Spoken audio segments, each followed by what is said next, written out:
Welcome to today's edition of Edu Talk Show, right here on this channel, made possible by the Ministry of Education and the Teacher Education Journal. And on the Edu Talk Show, everything education is simplified just for your better understanding. And you are the right place. It's a good time also to spread the word on all our social media platforms. You leave your comment and spread our pages and share with your family and friends, as well as we talk everything education.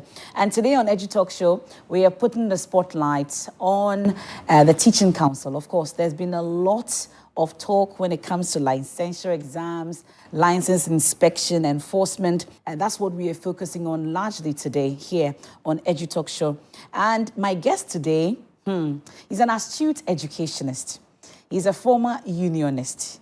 That's not all. He was the former president of the National Association of Graduate Teachers, NAGRAT.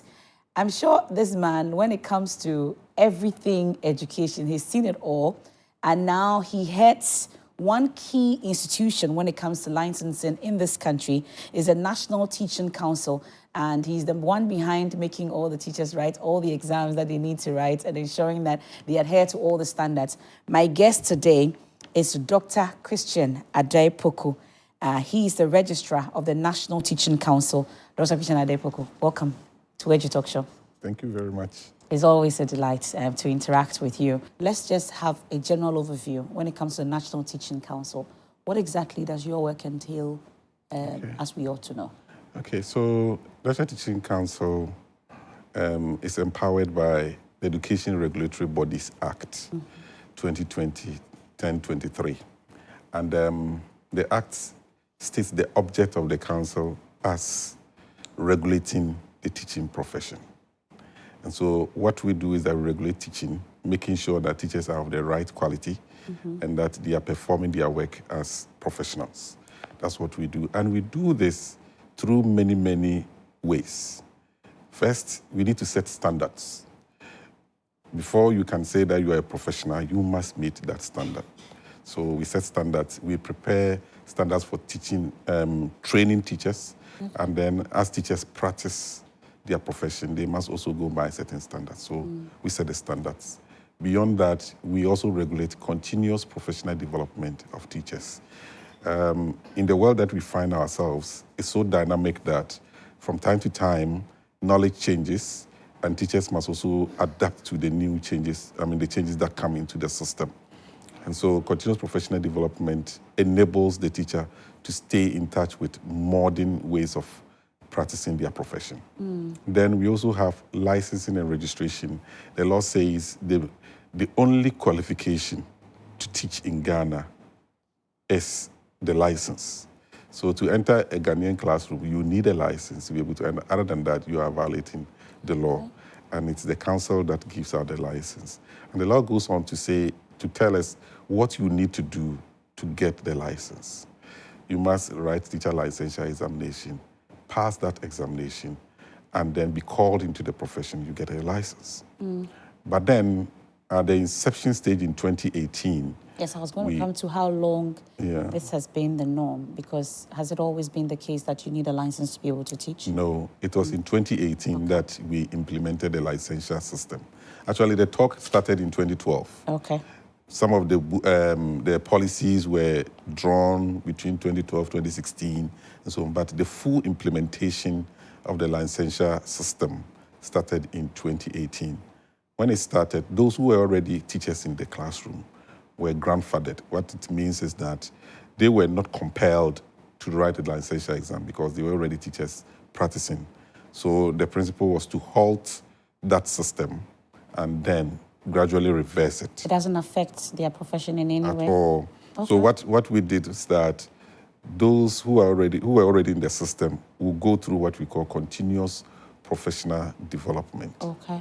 And so when you get your license, within 3 years, it has to be renewed. And within that time, it's expected that you undertake a lot of trainings and so on to build your professionalism to be able to qualify for renewal of license.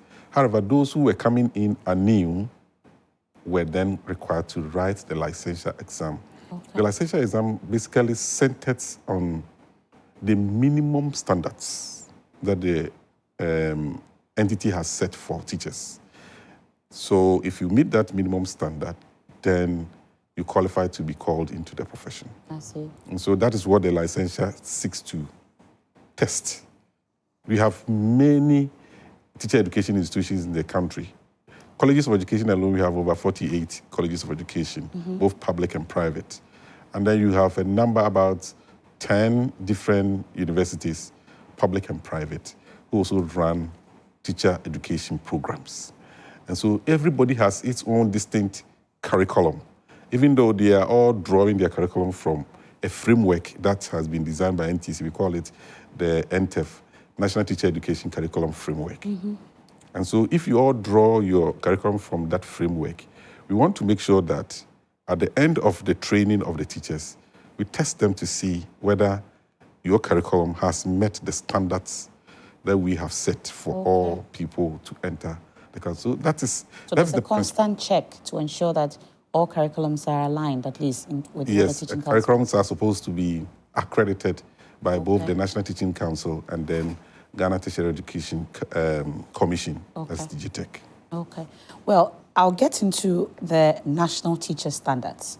Really, is it about the same objectives as in the Teaching Council? What exactly does that one entail? Okay, so, well, everything teaching is about the standards, actually. But the law gives us, there are different ways of implementing the standards. If you look at the standards, it's based on three main principles. Professional practice, how the teacher is able to practice his profession as a professional. And then professional values and ethics. You must stick to some ethical values that makes you a professional. So you don't go and misbehave and then bring the reputation of the profession into disrepute and so on and so forth. So before your license is renewed for you, all these things are tested. So professional practice, professional values and ethics, professional knowledge. That is also cardinal. The knowledge that the teacher has, the professional, let's call it pedagogical content knowledge. The content that you have, if you are going to teach geography, the stuff in geography that you have, plus how geography is taught, the method of teaching the geography. There's one thing, somebody knowing much about geography, and another thing, being able to teach what he or she knows. That is what makes you a professional. We can all go to the university and study geography, but we come out, you have first class, I have first class, but I will be able to teach geography for people to pass. You may not be because you don't have the skills to impart knowledge. To impart the knowledge. So that is the professional knowledge aspect of it. These are the three main cardinal areas that the standards cover. But then we disaggregate them, break them down, and then we implement them. And so those, in the course of the implementation, the licensure issues come in because you need to test people's adherence to professional values and ethics. Professional knowledge must also be tested, and so the licensure, a certain aspect will test the professional knowledge. That is how it has been arranged. So everything that we do is based on the standards.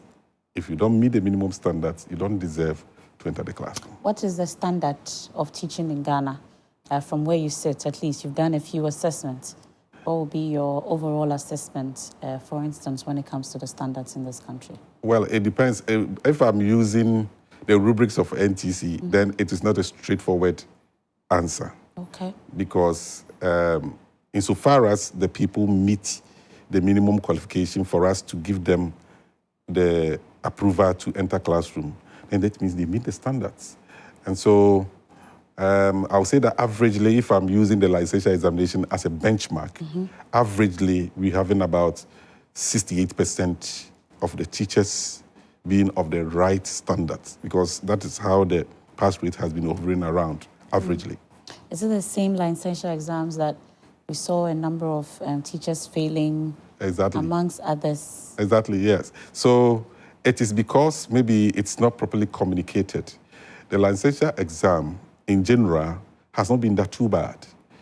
As I said, pass rates averagely from 2018 to 2024 has been around 68%. But then there were two Is that good instances. enough? Because there are higher standards that are required for teachers, because you are impacting us. Exactly. So, but there were two examinations that were written that brought a lot of furore in the system. We were transitioning from what we call traditional licensure to a reformed licensure.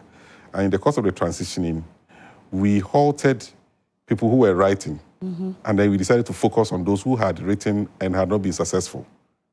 We call them reciters. And so we brought all the reciters together, and then they wrote the exam. That was when we had about 60% pass, and it almost created a problem for everybody.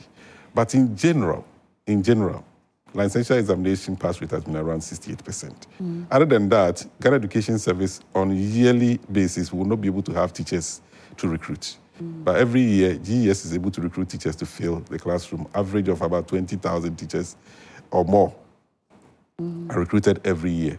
And all these people that are recruited have also passed the licensure exam. Okay. So clearly, the perception out there that everybody fails is not true. Okay. Some people fail, but majority of them do pass. Okay. So I'm wondering how long this national teacher standards has been in use and what the outcome has been, at least, as against improving quality of education. What would you say has been? We started national teacher standards around 2014. Okay. But the first one that was drawn was for three, we call them the teacher trainees, pre-service teachers, those who were in training to become teachers. That's what we did for them. And then in 2018, we consolidated that and that of in-service teachers. In-service teachers are people who are already trained as teachers and are practicing as teachers. So we consolidated them and we started implementing the two together. The standards have been tested in many ways, including the use of licensure rubrics and so on and so forth. And it's been good. It's been good. So far, apart from the fact that learning outcomes have improved in the country over the past few years, because we've seen gradual improvement. Almost every year you see students' performance going up. Okay. That tells us that the quality of teachers has maybe influenced some of these things happening. Okay. But beyond that, we've also had a lot of international recognition as a result of this standards that we developed. In fact, 3 days ago, we brought the university stakeholders, vice chancellors, provosts, and so on. We brought them together for a workshop. And the leader of the workshop was telling us that he had a program with the World Bank. And World Bank stated clearly that the National Teacher Standards of Ghana is the best that they have ever seen, even if you juxtapose it with that of the UK, Finland, and other countries. It's one of the best that they have seen. So a lot of things have gone in. Even that, as we speak, we are still revising it based on, after using it for 5-6 years, we've seen that there's the need to clear some fuzzy edges, straighten them, and make them fine. So it's been good. For example, in the whole of Africa, I always pride myself with it that only 4 countries in Africa have been given that dispensation of not going through the rigor of becoming a qualified teacher in UK. If you are a Ghanaian teacher, you hold the teacher's license and you get to UK right now, you will just be given the qualified teacher status. Other than that, hitherto it will take you many years and you have to go through a lot of rigor to be able to get that. Ghana, Nigeria, South Africa, and Zimbabwe were the 4 countries that were given. And it was not just given. They interviewed me, the Department for Education interviewed me, they interviewed my deputy. They came all the way from the UK to Ghana to look at our standards, to look at the way we train our teachers before eventually saying that we meet those standards. Now let's talk about the teacher's license, though. Where are we now with the implementation, you would say? So far, by the end of last year, we had licensed 289,000 teachers out of 350,000. 189,000. Yes. And those that had not been registered, our estimation is that about 150,000, no, I think about 98,000 of them are either from private, I mean, they are unqualified teachers. What I mean is that they have not been trained as teachers, they are people teachers. Okay. So for them, there is another process that we need to roll out. We have just rolled it out, and few of them, as of last year, we had registered about 5,000 of them. And so our estimation is that by the end of this year, we should be able to finish with both the people teachers, for the sake of listeners now understanding. We call them unqualified teachers. Okay. But then, we will, for the sake of this conversation, I'll call them people teachers. People teachers, okay. So we register all the people teachers, and then the qualified teachers who have not yet received their license, we'll do it for them. Oh, okay. That's interesting. But is there a reform, for instance, to try and consolidate the implementation of this particular teacher license, you'd say? Yes, we are consolidating, especially the unqualified teachers, or the people teachers. What we're doing is that we are supporting them. In fact, we worked with one partner, development partner called TTEL, to train teachers, people who have completed university, but they have not gotten teacher education training, so that they also become professional teachers. They are even sponsoring some of them, and so on and so forth. All these things to help, so that one day we can boast and say in Ghana, everybody who is practicing teaching is fully professional. Yeah. So once they write the exams and they pass, then they get the certificates. That's their license. How exactly is it done? Like, Okay. I just want to have So the procedure is when the person completes the university or the teacher education institution, usually they complete around June. Okay. When they are done, they graduate around August. When they graduate around August, September, they write the licensure exam. So when they write in September, maybe by October, their results will be out. Then they get what we call provisional license, to give them the authorization to go to the classroom. This time when they are going as service persons, but they go in the name of NTC to do what we call induction training. And so they go and understudy professional teachers already on the field, and then they practice the real teaching, what they learned in school, and so on and so forth, for 1 year, after which they are inducted into the teaching profession, and then they are given a full license. Okay. Well, on EduTalk Show today is the Registrar of the National Teaching Council. We are talking about national teacher standards and enforcement. That's what we're focusing on today. And we've gotten into a bit of it. When we return from the break, we'll get into the enforcement of and then inspection of licenses and all that you need to know. I see a lot of your questions about this particular area. We'll get into it shortly after the break. Please do stay with me. This is the EduTalk Show, made possible by the Ministry of Education and the Teacher Education Journal. You want to stay for more? Be right back.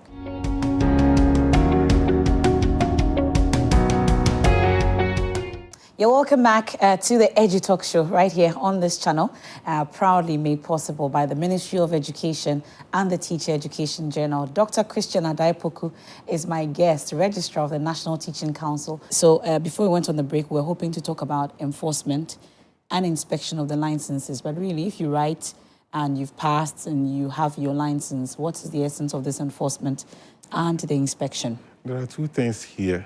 The first is there are some people in the system who have no license at all. That you explained earlier because they were in the system before the exams. Yes, okay. Both public and private. And so we still move around to check those who do not have, and we support them. Because it is a new thing coming into the system, we want people to understand. So the compliance officers go to the schools, they explain matters to them, and those who need support are supported. This time, it's not just about enforcing and then maybe implementing the law to the latter, because the law says you don't even qualify to enter the classroom. There are sanctions for entering the classroom without a license. Okay. But for now, because it's the beginning, we are rather using this to support. And so they go around, they check people who do not conform and support them. So that's the first part of it. that is going around and then supporting the teachers. The second part is to also ensure that continuous professional development and other requirements that are needed to renew.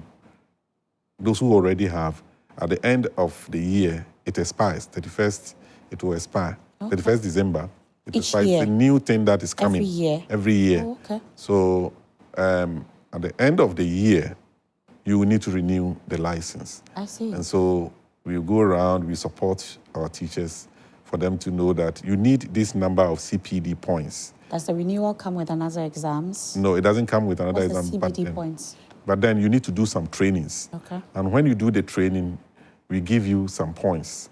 We value the training and give you points. And you need a minimum number of points to be able to, let me say, we need a minimum number of trainings. Oh, okay. Yeah, but to be able to measure the training, we give you points. But it is the training that the emphasis should be on. So when you get Is there free training or you have to fund it yourself? Some of them are free. Some of them you need to pay for them. Okay.